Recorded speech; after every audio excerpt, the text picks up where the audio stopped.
श्रीमद् भगवत गीता अध्याय 3 श्लोक 31 कर्मयोग। भगवान श्री कृष्ण जी कहते हैं कि जो व्यक्ति मेरे आदेशों के अनुसार अपना कर्तव्य करते रहते हैं और ईश्वरीय रहित होकर इस उपदेश का श्रद्धापूर्वक पालन करते हैं, वे समकाम कर्मों के बंधन से मुक्त हो जाते हैं। किंतु जो ईर्ष्यावश इन उपदेश की उपेक्षा करते हैं और इनका पालन नहीं करते, उन्हें समस्त ज्ञान से रहित, दीर्घभ्रमित तथा सिद्ध के प्रयासों में नष्ट भ्रष्ट समझना चाहिए। ज्ञानी पुरुष भी अपनी प्रकृति के अनुसार कार्य करता है, क्योंकि सभी प्राणी तीनों गुणों से प्राप्त अपने प्रकृति का ही अनुसरण करते हैं। भला दमन से क्या हो सकता है? प्रत्येक इंद्रियां तथा उसके विषय से संबंधित राग द्वेष को व्यवस्थित करने के नियम होते हैं। मनुष्य को ऐसे राग तथा द्वेष के अभिभूति नहीं होना चाहिए, क्योंकि ये आत्म साक्षात्कार के मार्ग में अवरोधक है। अपने नियत कर्मों को दोषपूर्ण ढंग से संपन्न करना भी अन्य के कर्मों को भलीभांति करने से श्रेयस्कर है। स्वयं कर्मों को करते हुए मरणाप्राय कर्मों में प्रवृत्त होने की अपेक्षा श्रेष्ठतर है, क्योंकि अन्य किसी के मार्ग का अनुसरण भयावह होता है।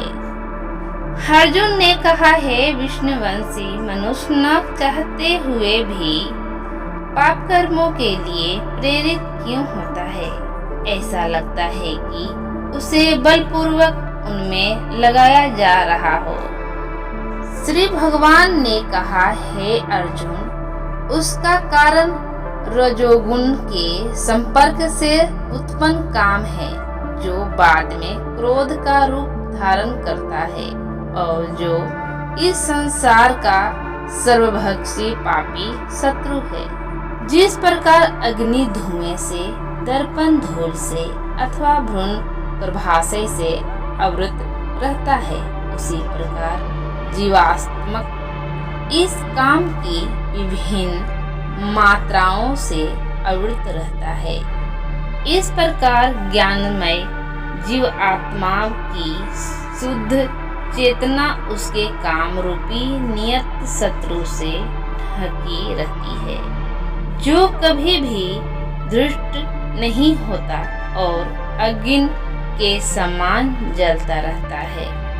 इंद्रिय, मन तथा बुद्धि इस काम के विश्वास स्थान है। इसके द्वारा यह काम जीवात्मा के वास्तविक ज्ञान को ढक कर उसे मोहित कर लेता है। इसलिए हे भारतवंशियों में श्रेष्ठ अर्जुन, प्रारंभ में ही इंद्रियों को वश में करके इस पाप के महान प्रतीक काम का दमन करो और ज्ञान तथा आत्मा साक्षात्कार के इस विनाशकर्ता का वध करो। कर्म इंद्रियां जड़ पदार्थ की अपेक्षा श्रेष्ठ है। मन इंद्रियों से बढ़कर है, बुद्धि मन से भी ऊंच है और वह आत्मा बुद्धि से भी बढ़कर है।